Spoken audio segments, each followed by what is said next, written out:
السلام عليكم ورحمة الله وبركاته.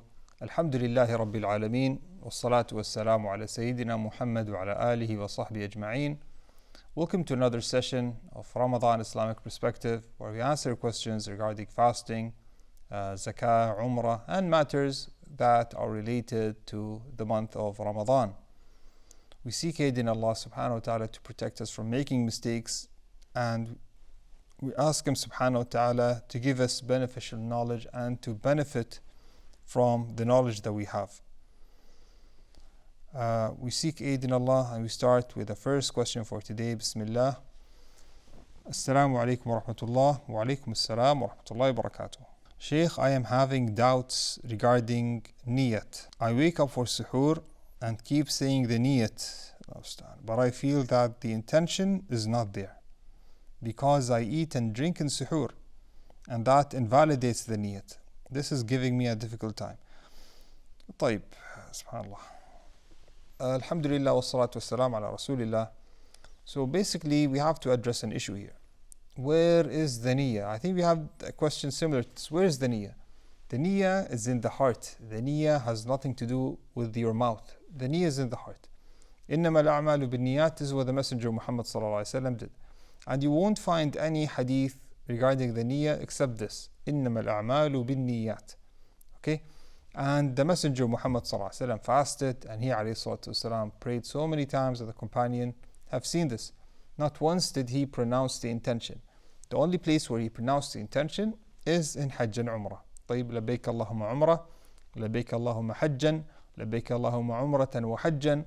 This is in Hajj and Umrah. A person intends something and then he pronounces it out. This is the sunnah of the Messenger Muhammad sallallahu alaihi wasallam. Now, we understand that many of the scholars in the madhabs, they say that if a person pronounces the niyyah to remind himself of the intention of the heart, to aid him in doing the intention of the heart, this is what it is. It's to aid, but it has nothing to do with the ruling. The ruling is what's in the heart. The ruling is what's in the heart. And they all agree, if a person did not say it and he intended it in the heart, this is what's required. Okay, this is what's required. So, the niyyah, brother, is or sister, is in the heart and not in the tongue. Okay, so, and see, this opened for a door of waswasa. You see, you keep on repeating it. But there's another matter. You said that you woke up for suhoor. If a person wakes up for suhoor, you ask yourself, why did you wake up for suhoor? You say, I'm waking up for suhoor because I'm fasting the next day. Khalas, then the intention is there. Then you have the intention of fasting. You don't need what more do you want? The intention is there. So pronouncing niyyat 100, 1,000 times, it has no effect whatsoever. The intention is in the heart. But you say here that, but I feel that the intention is not there. How do you feel? I mean, this, if you say, I feel this, I feel that, now you're starting, the cycle of waswasa. Cycle of waswasa, and wallahi, once it starts, it's very difficult to get rid of it. So please stop with this. Khalas, the niyyah is there. Stop questioning. Even if shaitan comes or whispers in your heart that, the niyyah is not there, say, no, I'm not going to listen.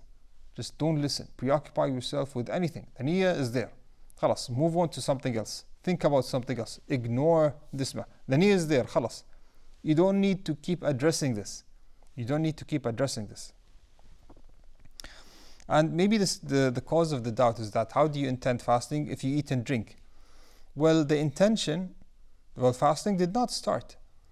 Fasting starts from dawn all the way to sunset. And your intention to fast, when you intend to fast, you're intending that when dawn starts, you will abstain from food and drink. This is what fasting is.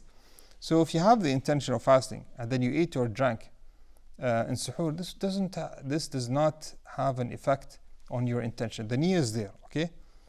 And brother, it's giving you a difficult time because you have to leave this. You have to seek aid in Allah subhanahu wa ta'ala from the shaitan al-rajim. Because what's happening here is that the shaitan is causing you to have doubts. The shaitan is causing you to have waswasa in matters of intention. The shaitan tries to cause a problem to the believer in any aspect that he finds. Any matter that he finds he can affect the Muslim, you'll find him trying to break your worship, trying to make you have doubts, trying to give you a difficult time so that you leave the worship altogether. So we say, brother, that stop worrying.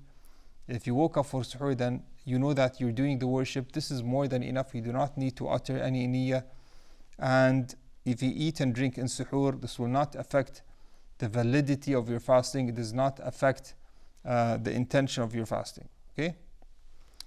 طيب. Move on to our next question. Assalamu alaikum wa rahmatullah. Wa alaikum assalam wa rahmatullahi wa barakatuh. Can I stay part of the night in the masjid and count it as i'tikaf?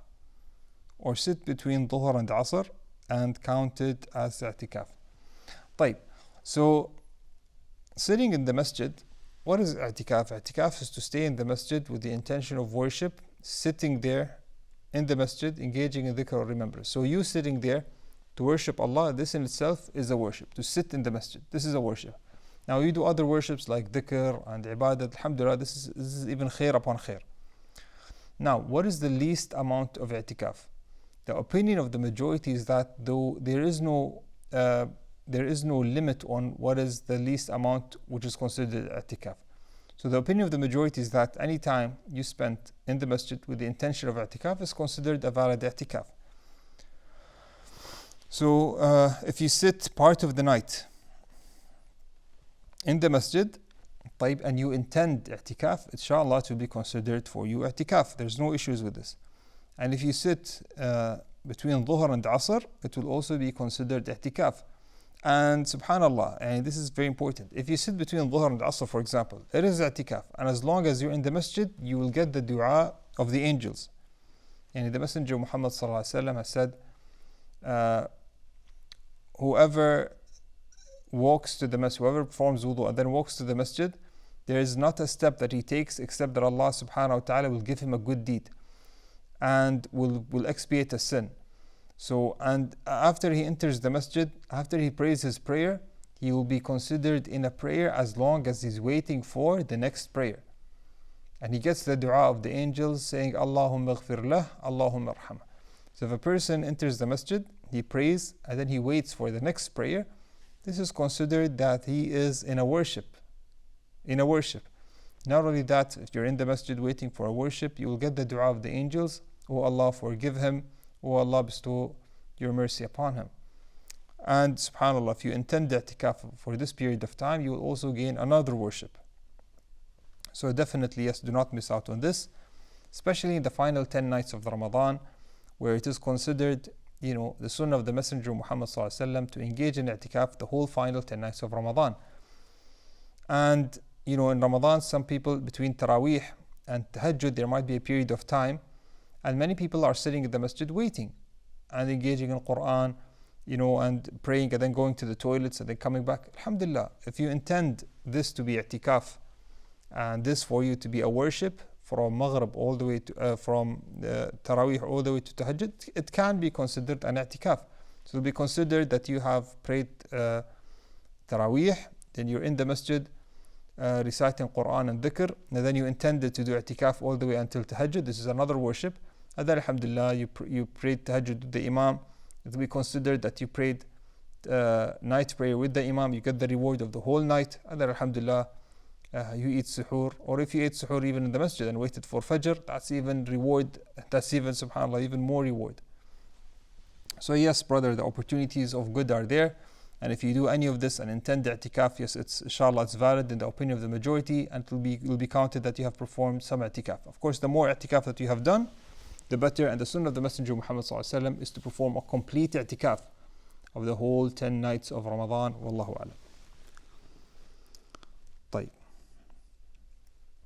Move on to our next question. Assalamu alaikum wa rahmatullah wa alaikum assalam wa rahmatullah wa barakatuh. Can a woman take medication to delay her period until she finishes Ramadan? Is the fasting valid? طيب. Can a woman take medication to delay her period until she finishes Ramadan? Is the fasting valid? طيب, alhamdulillah wa salatu wa salam ala rasulillah. So this sister here, or this person is asking about, for a woman, if she takes some medication to delay her period, like for the whole month of Ramadan. So she wants to delay her period, Allahu alam, how many weeks? until she finishes Ramadan. Is the fasting valid? First, let's address the matter, is the fasting valid? If there was no menses and a person abstains from food and drink from dawn all the way to sunset, then the fasting is valid. If she has taken the medication, regardless if it did harm her or not, and she fasts from dawn all the way to sunset, her fasting is valid. But let's address a bigger issue, the permissibility of taking the medication. Now, this is not recommended. Taking medication to delay the fasting, why would you want to do this? Because this is something normal, and she's not missing anything. The days that she misses in Ramadan, she can make them up after Ramadan. Okay, so it's different from Hajj, for example, where the tawaf she's going to be leaving, so she has to do the tawaf. Otherwise, she's gonna miss the tawaf, and they're gonna be leaving either way, and it's too expensive to stay. So here it's a different matter. So it's not the same. But here, and for Ramadan, these days that you break while fasting, you can make them up after Ramadan without any issues. So there is no issue with this. Why would you want to take medication? This is the first point. The second point is that if this medication causes you harm, then this is a problem.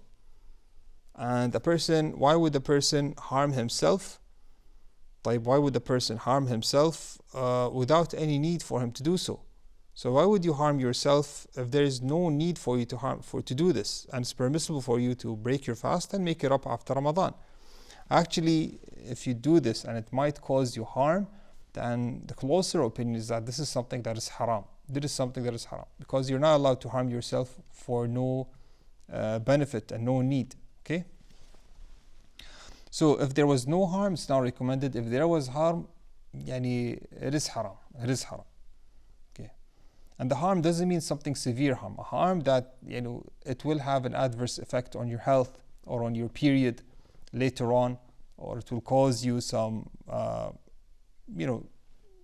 some discomfort in any way, any type of harm. Because you're not allowed to put yourself in this when there is no need for you to do this in the first place.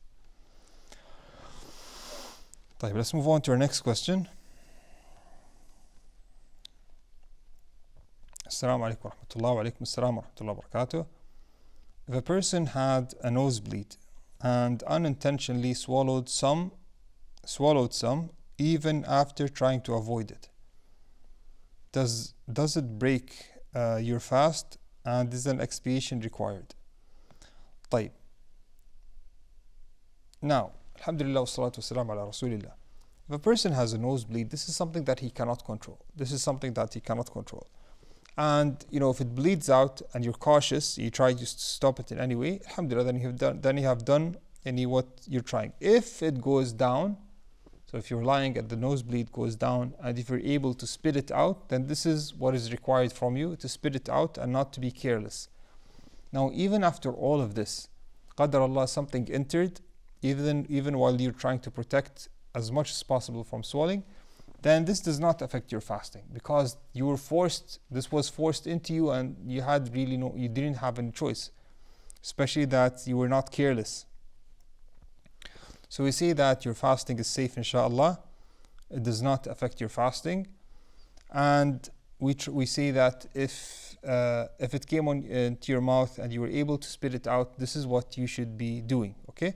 But if it, subhanAllah, you're not able to protect yourself and it did enter the throat, then this definitely it did enter your throat without you being able to stop it, then there's nothing on you, and it's not considered that you have broken your fast. Wallahu alam. Move on to our next question.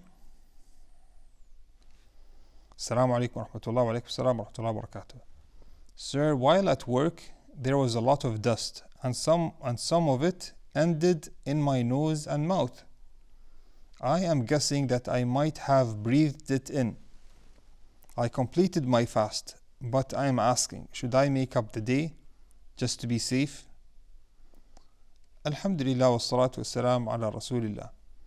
So this person here is saying that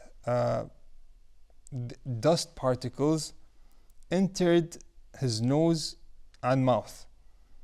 And he's saying that if he's trying to avoid it, but he breathed it. So while breathing, he breathed this dust inside. Like he breathed it in. He's saying that, does this affect my fasting? We say that even if these particles, even if they do break the fast usually, if a person unintentionally, and he was breathing and he breathed it in without intending. In this case, this is something that, again, it was forced into him. It does not affect his fasting. His fasting is safe. His fasting, inshallah, is valid. It has no effect on him, inshallah. So, alhamdulillah that you completed your fast. Alhamdulillah that you have completed your fast. Should you make up the day?